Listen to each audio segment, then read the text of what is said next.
इनमें से किसकी बाइक मेरे दादाजी के ट्रैक्टर को खींच पाएगी? चलिए देखते हैं। नंबर 1 पर जोगिंदर की बाइक।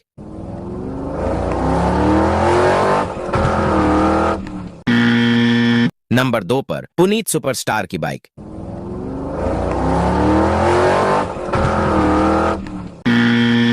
नंबर 3 पर नीशू भाई की बाइक। ये बाइक देखने से पहले अगर आप नीशू भाई के सच्चे फैन हैं तो हमारे YouTube चैनल को सब्सक्राइब कर दो।